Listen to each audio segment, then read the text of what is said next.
Ladies, gentlemen, Speakerhead Squad, what is going on? It is your boy Speakerhead, and I know it's been a minute since I've made a video. I've been really busy these past few weeks, and I'll explain it in the future, but you'll just have to bear with me. I'll just have to make videos when I can, so sorry about that. I also want to give a quick thank you to you guys for showing all the positive support towards me. It really shows you guys do enjoy the content and really makes me want to make more content in the future for you guys, so thank you for that. So I know I'm a little late talking about Legacy Wave 2, but I did want to talk about it because I do have some thoughts and opinions on it. So the main figures I do want to talk about in this wave are going to be the Stunticons, but I'm going to save those guys towards the end. But before we get into the video, I want to let you guys know that I do stream every Monday, Tuesday, and Thursday at 6 p.m. Central Standard Time. We play video games and listen to lo-fi music and chat, and it's a great time, so you should come stop by. But now that we got that out of the way, let's get into the discussion. So to start out, let's talk about our leader class Blitzwing, and I have a few opinions about this guy. So when it comes to his robot mode, he looks fantastic. Don't get me wrong, he looks spot on to the cartoon. Honestly, I don't know why they gave him these stupid punching glove weapons. I know they're supposed to be like these energon weapons and it's supposed to work for all three modes, but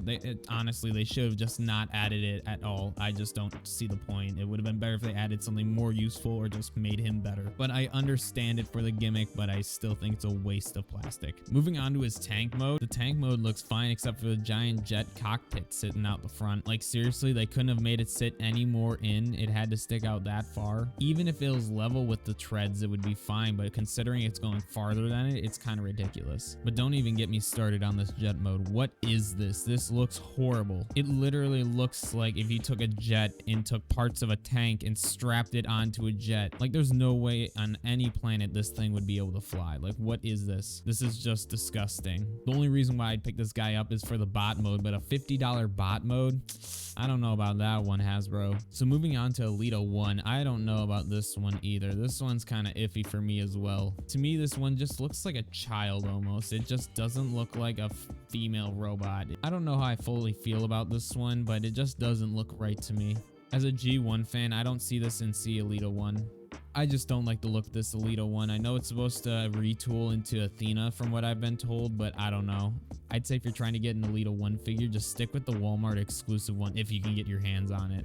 Moving on to G-Axis, he looks really cool. I just don't personally have an attachment to him, but he looks awesome. I'm still debating if I'll pick him up in the end, but for the most part, I like his jet mode. His bot mode looks pretty cool. Just because I don't have any personal attachment for him, I don't know if I'm going to pick him up. Moving on to Primeverse Knockout, he looks okay, I guess. I personally hate that he's based off the Jazz mold because I know those lower legs are hollow and that pisses me off. But for the most part, it's a nice retool. It doesn't look anything like the Jazz. You could tell it was based off the mold, but other than that, it looks completely different. The main reason why I'm personally not picking this guy up is because I just got my hands on the RED version, and this guy is pretty sick. This is exactly what I've wanted for like the longest time. I've always wanted a knockout that's been based off the Prime cartoon. And honestly, if you don't care about the transformation, then get this guy, or the best way of doing it might be to get this guy for the bot mode and to get the legacy version for the vehicle mode.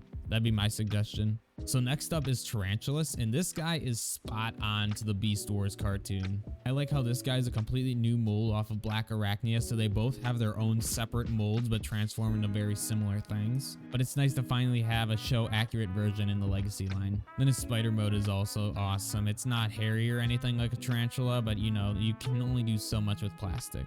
But other than that, he looks awesome. So the next figure we're going to talk about is a reissue of the Soundwave from the Siege line. I'm personally going to pick this guy up because I like how he's cleaned up, and on top of that he's got the red visor, so it looks more like the G1 cartoon. I don't mind that he doesn't turn into cassette player because honestly the Netflix version, its cassette player mode kind of sucks. I know some people are going to be upset about that, but I really don't like the Netflix Soundwave alt mode. It kind of is garbage, at least compared to Blaster. That thing actually looks like it was meant to be. Like, what is that stupid dumb tab in the middle? I hate that so much on the Netflix Soundwave. When it's in cassette mode, I hate that so much. I don't understand it. But long story short, I will be picking up the Legacy Soundwave if I run across it, of course. Moving on to Shatterglass, Ultra Magnus, or Delta Magnus, or whatever the blue Optimus is. I know he's like 3 different variants in one, but he's cool, but I've never been really interested in the Shatterglass line, but that's just me. Overall, I like the color scheme. I like the reds and the blues. It looks really solid mixed with the blacks. Overall, just a cool looking figure. I do also like how it comes with 2 different head sculpts. That's pretty cool. I like the skull looking one, and then I do just like the regular looking one. Those are both pretty awesome. And then because it is just based off the Kingdom mold, it's just the regular Kingdom transformation.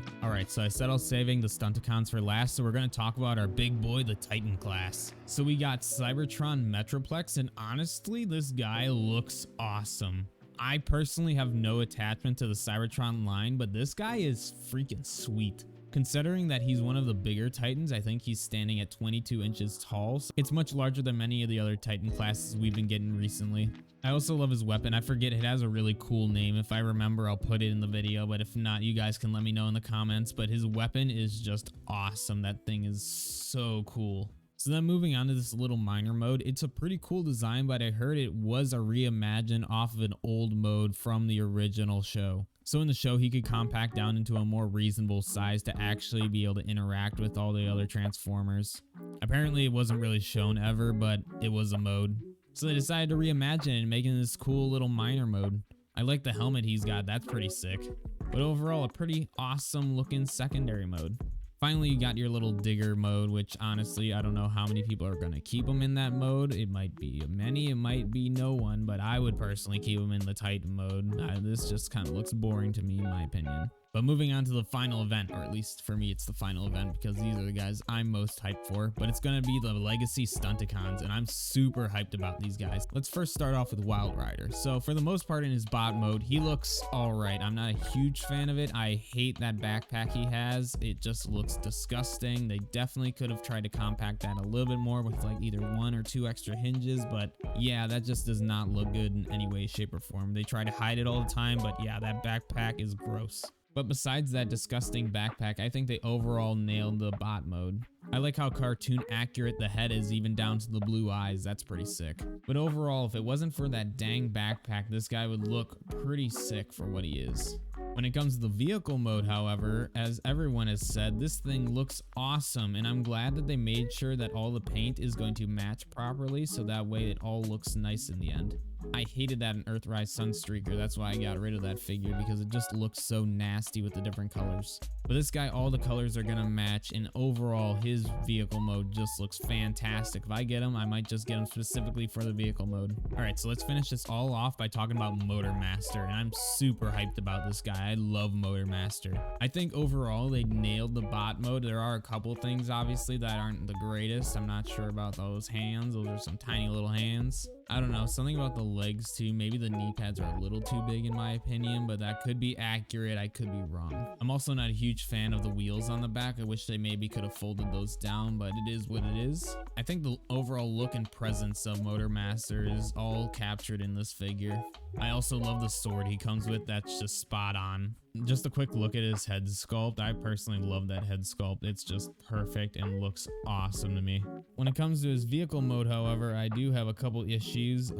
This looks okay in this picture, but when you finally disconnect the trailer, that's a little stubby trailer. They try to hide it, but that's a stubby little trailer. I wish they could have tried to make it a little longer. I know they gotta do what they can, but they definitely could have tried to make that trailer a little longer to match better, because he just looks stubby, stunted, if you will. But when it comes to just the cab, I think that looks fantastic. In fact, I think that looks better than the Earthrise Optimus alt mode. I'd have to see it in person to really tell, but just from the pictures, it looks so much better, at least from the back. It also does have this base mode, and I know everyone has just been trolling on this thing, but yeah, I don't know what the point of this is. I know it's for the Laser Optimus to battle against, but yeah, this is just a waste of time. Nobody's ever going to keep it in this mode. So moving on to Menasor himself, we don't have too many pictures of the actual combiner itself yet because we don't have all the parts, but we do have a few pictures here. So the first one we got is going to be the back of the box, and honestly, he doesn't look that bad from these renders. I know he looks a little funky in some spots. He does look a little stunted. I know I already made that joke before, but